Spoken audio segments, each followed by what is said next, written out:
നമസ്കാരം. പ്രവാസി മലയാളിയിലേക്ക് സ്വാഗതം. കുറഞ്ഞ പൈസ നൽകി ഗൾഫ് രാഷ്ട്രങ്ങളിലാകട്ടെ യൂറോപ്യൻ രാജ്യങ്ങളിലാകട്ടെ മനുഷ്യക്കടത്ത് തുടരുകയാണ്.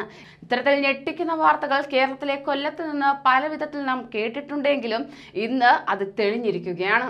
കഴിഞ്ഞ കുറച്ച് വർഷങ്ങൾക്ക് മുമ്പാണ് കൊല്ലത്ത് സമാനമായി ഉപേക്ഷിച്ച നിലയിൽ ബാഗുകൾ കണ്ടെത്തിയത്. എന്നാൽ ഇതിന് പിന്നിൽ മനുഷ്യക്കടത്ത് തന്നെയെന്ന് സംശയിച്ചിരുന്നു. ഇപ്പോഴിതാ ഇത് തെളിയിക്കുന്ന വിധത്തിൽ വീണ്ടും നിർണായക വിവരങ്ങൾ പുറത്തുവരികയാണ്.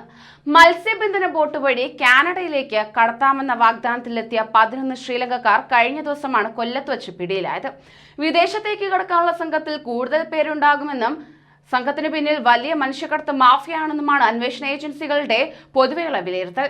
വിദേശത്തേക്ക് കടക്കാനായി ഉപയോഗിച്ച ബോട്ട് ഇതുവരെ കണ്ടെത്താൻ കഴിഞ്ഞിട്ടില്ല. മുൻപും സമാനമായ സംഭവങ്ങൾ റിപ്പോർട്ട് ചെയ്ത സാഹചര്യത്തിൽ ശക്തമായ അന്വേഷണത്തിന് തയ്യാറെടുക്കുകയാണ് വിവിധ ഏജൻസികൾ.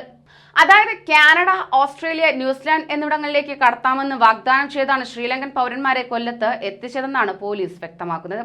ഇവർ നഗരത്തിലെ ഒരു ഹോട്ടലിൽ നിന്നാണ് അറസ്റ്റിലായത്. ചെറിയ തുറമുഖമായതിനാൽ തന്നെ പരിശോധനകൾ ശക്തമാകില്ലെന്ന വിലയിരുത്തലിലാണ് മനുഷ്യക്കടത്തുകാർ കൊല്ലം തെരഞ്ഞെടുക്കുന്നത് എന്ന് പറയപ്പെടുന്നു.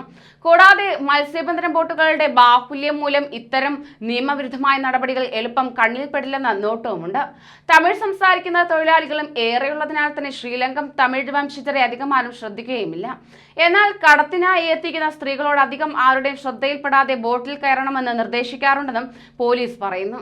ശ്രീലങ്കയിൽ നിന്ന് അഭ്യർത്ഥികളായി പാസ്പോർട്ട് ഇല്ലാതെ ഇന്ത്യയിൽ എത്താം എന്നതാണ് കേരള തീരം വഴിയുള്ള നിയമവിരുദ്ധ യാത്ര വർദ്ധിക്കാനുള്ള കാരണമായി ചൂണ്ടിക്കാണിക്കുന്നത്. ഇതുകൂടാതെ യാത്രയ്ക്കായി ഇത്തരത്തിൽ തയ്യാറെടുക്കുന്നവരുടെ കൈകളിൽ നിന്നും ഏജന്റുമാർ ലക്ഷങ്ങളാണ് വാങ്ങിക്കുന്നത്. 2 ലക്ഷം മുതൽ 3 ലക്ഷം രൂപ വരെ ഇവരിൽ നിന്ന് ആവശ്യപ്പെട്ടിരുന്നുവെന്നാണ് റിപ്പോർട്ട്. ചിലർ 1 ലക്ഷം രൂപ കൈമാറിയെങ്കിൽ മറ്റു ചിലർ ബോട്ട് കണ്ട ശേഷം പണം നൽകാമെന്ന നിലപാടാണ് സ്വീകരിച്ചത്. യാത്ര പുറപ്പെടുന്നതിന് മുൻപ് മുഴുവൻ പണവും നൽകണമെന്നും എപ്പോൾ വേണമെങ്കിലും പുറപ്പെടാൻ തയ്യാറായി ഹോട്ടലിൽ ഇരിക്കണം എന്നുമായിരുന്നു നിർദ്ദേശം. സംഘത്തിൽ ഒരു കുട്ടിയും 4 സ്ത്രീകളും ഉണ്ടായിരുന്നു. ഇത്രയും മുന്നൊരുക്കങ്ങൾ നടത്തിയ സാഹചര്യത്തിൽ ഇവർ ബോട്ടും വിലക്കെടുത്തിട്ടുണ്ടാകും എന്ന നിഗമനത്തിലാണ് അന്വേഷണ സംഘം. എന്നാൽ സാധാരണഗതിയിൽ ഈ ഏജന്റിനെ ആരും നേരിട്ട് കാണാറ് പോലുമില്ല. ഇത്തരത്തിൽ ഓൺലൈൻ വഴി പണമിടപാടുകൾ പൂർത്തിയാക്കും. ഫോണിലൂടെ മാത്രമായിരിക്കും സംസാരം. സംഘത്തിൽ തന്നെയുള്ള ഒരാളായിരിക്കും യാത്ര ഏകോപിപ്പിക്കുന്നത്. എന്നാൽ ലക്ഷ്യസ്ഥാനത്ത് ഇത്തരത്തിൽ എത്തുമെന്നൊരിക്കലും ഇവർക്ക് ഏജന്റ് ഉറപ്പ് നൽകാറുമില്ല. ഇന്ത്യൻ തീരത്ത് നിന്ന് കാനഡയിലേക്ക് 17,500 കിലോമീറ്റർ ദൂരമാണുള്ളത്. 1 മാസത്തിലധികം സമയമെടുത്താണ് ചരക്കു കപ്പലുകൾ ഈ റൂട്ടിൽ എത്തുന്നത്. ഇതിന്റെ പകുതി സമയം കൊണ്ടെത്തിക്കാമെന്നാണ് മനുഷ്യക്കടത്തുകാർ ശ്രീലങ്കക്കാർക്ക് നൽകിയ ഉറപ്പ്. വലിയ മത്സ്യബന്ധന ബോട്ടുകൾ വാങ്ങി ആവശ്യമായ രൂപമാറ്റം വരുത്തിയാണ് യാത്രയ്ക്ക് തയ്യാറെടുക്കുക. ബോട്ടിനായി 50 ലക്ഷം രൂപ വരെ മുടക്കുകയും ചെയ്യും. ബോട്ടിൽ 25,000 ലിറ്റർ ഇന്ധനം നിറയ്ക്കും. 45 മുതൽ 60 ദിവസത്തേക്ക് വരെ വേണ്ട സാധനങ്ങളും സ്റ്റോക്ക് ചെയ്യും. ഇത്തരത്തിൽ വലിയ മുതൽ മുടക്കുള്ളതിനാൽ തന്നെ ഏജന്റുമാർ ഒരു ബോട്ടിൽ പരമാവധി ആളുകളെ കുത്തിനിറയ്ക്കുകയാണ് പതിവ്. എങ്കിലും 50 പേരോളം വരുന്ന സംഘത്തിന് ബോട്ടിലെ താമസവും യാത്രയും ദുസ്സഹമായിരിക്കും. മലമൂത്ര വിസർജനത്തിനടക്കം ബുദ്ധിമുട്ട് നേരിട്ടേക്കുമെന്ന് ഏജന്റുമാർ ഇവർക്ക് മുന്നറിയിപ്പും നൽകാറുണ്ട്. ഇതുകൂടാതെ ഇത്തരം യാത്രക്കാർക്കിടയിൽ ചിലർ മരിക്കാറുണ്ടെന്നും ഏജന്റുമാർ പറയുന്നു. കഴിഞ്ഞ വർഷം രാജ്യം വിടാനുള്ള ശ്രമത്തിനിടെ ഇത്തരം ഒരു സംഘം ഇന്ത്യൻ മഹാസമുദ്രത്തിൽ വെച്ച് US നാവികസേനയുടെ പിടിയിലാവുകയായിരുന്നു.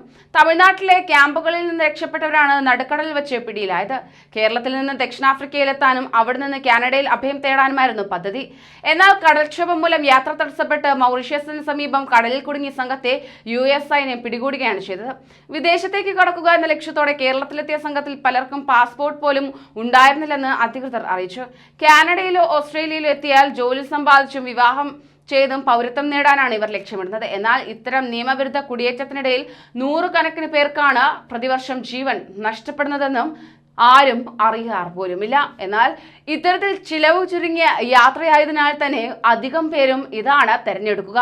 എന്നാൽ ലക്ഷ്യസ്ഥാനത്ത് എത്തിച്ചേരുമെന്ന ഒരു ഉറപ്പും ഏജന്റുമാർ നൽകുന്നില്ല എന്നതിന് പിന്നിലും വലിയൊരു സത്യമുണ്ട്. കൂടുതൽ പ്രവാസി വാർത്തകൾക്കായി ഈ ചാനൽ സബ്സ്ക്രൈബ് ചെയ്യൂ.